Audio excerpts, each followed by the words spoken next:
elephant in the room is the actual inflation numbers. And I understand that it's a marriage between policy and what's going on the Fed, and the interest rates are up. But we started with over 9% inflation at this point last year. Now it's at 3.2%. Jessica Tarlov, the left-leaning voice of the Fox News show The Five, points out that the jobs and inflation numbers under President Biden are good. We do have the lowest inflation of the G7 in general. This is a global problem, just much like the issue with energy prices was when Russia invaded Ukraine, which had nothing to do with the Green New Deal, which hasn't even been enacted.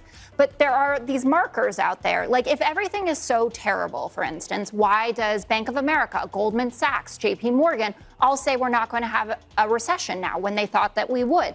Why is the unemployment rate so low? Why are we gaining this many jobs? I mean, there are anchors who've been on our own network talking about this, completely flabbergasted live on air when the jobs numbers come in. They say, oh my God, this is incredible what we're seeing. We have the good news and the bad news here. First, the top line number, the headline here, this is a blockbuster report. This is much higher than anybody was expecting. The bad news, this ensures that we are going to see a Federal Reserve that stays as aggressive as ever. The bad news is that the Federal Reserve will continue raising interest rates aggressively. That's going to make our borrowing much more expensive and holding debt much more expensive. It's strange whenever good numbers are intentionally painted as a bad thing. And this kind of falls in line with something I was talking about earlier this week in regards to elected officials voting against things that would actually be good for their constituents and then trying to justify it after the fact. Fox News anchors aren't elected officials, but in many ways, the media is effectively a branch of government. Not literally, obviously, I feel like I need to clarify that, but figuratively, in that the media has the power to sway public opinion along political lines in a way that impacts election results. Fox was so committed to this bit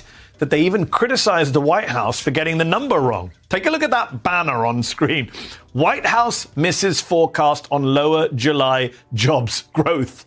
I mean, yeah, they missed it, but only because the report was so much better than anticipated. They missed it in a good way. Anyway, the good jobs numbers and inflation numbers aren't good for the Fox News narrative, so they're trying to downplay it or play it as a bad thing. And numbers rarely tell a complete story. Sometimes they can be misleading, so you can and should discuss the context around the numbers. Debate those points all you want. You have a talk show, talk about it. But then later on The Five, they were discussing this incredible job creation, and they brought up the Doom Loop tour of San Francisco, which is a walking tour that highlights the abandoned tech buildings and open-air drug markets and more. It's meant to highlight the city's urban decay, and a similar tour might just be coming to a Democrat-run city near you. So on The Five, Charlie Hurt was asked to comment on the tour, and he initially called it a freak show before walking back his statement and trying to soften his stance. They created new jobs with the Doom Loop tours.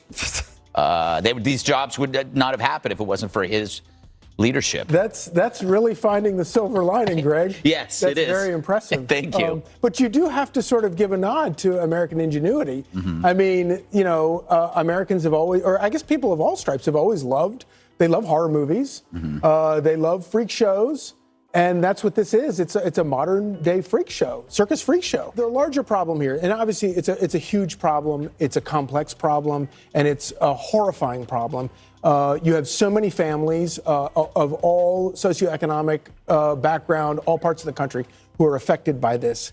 And it's horrifying. And honestly, good for him for realizing he maybe misspoke and attempted to course correct in real time. I feel like these days, most people would just double down whenever something uncouth flies out of their mouths and, relax. It happens to the best of us sometimes. I know that the argument is that it wouldn't have flown out of his mouth if he didn't think that in the first place. And maybe he does feel that way. But you can hold your own prejudices while understanding that it's probably not the best message to be blaring publicly from a national news network. Now, whether he walked back the comment because he feared public backlash or because he was actually ashamed of his own feelings and prejudice is anyone's guess, but I will give him credit for at least attempting to do something that most of his colleagues probably wouldn't have even bothered to do. So a few things here. There is the dehumanization of actual people who, for one reason or another, have fallen into a bad way. And a tour that gawks at people and celebrates poverty as a matter of political winning is deplorable, to say the absolute least. Also, people don't become impoverished or homeless by existing in a personal responsibility vacuum,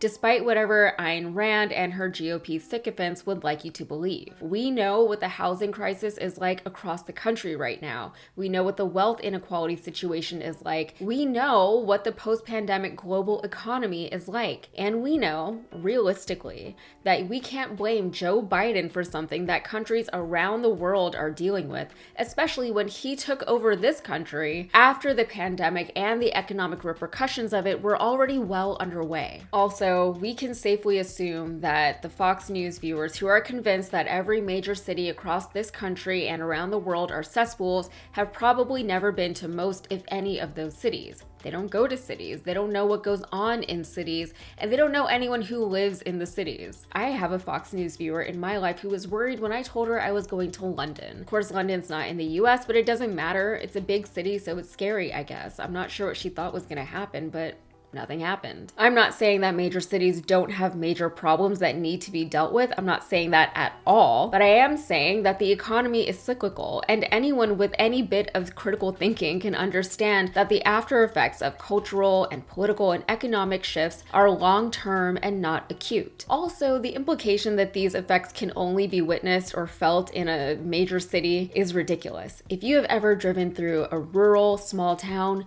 you know, they're not exactly Pleasantville. Or what was that city, that little town in Big Fish called? The one where they didn't wear shoes and Steve Buscemi was like a poet or something. It's not that town. Actually, even in that movie, the town that was an idealized version of small town life, but you later learned that that was just another one of his tall tales. When you saw the real version of the town later in the movie, it was decrepit and it was run down. Small town America isn't immune to crime or poverty or drug epidemics. A small town, not far from me actually, is known for two things, Jesus and meth. According to the Wall Street Journal, after the pandemic, rural areas saw a 25% increase in homicide rates compared to a 30% increase in urban areas, the largest spike since 1999. And NBC reports that prior to the pandemic from 2011 to 2020, the most rural counties had a 37% higher rate of firearm deaths than the urban counties. Again, these are numbers and stats and figures, so they don't tell a whole story. There isn't one cause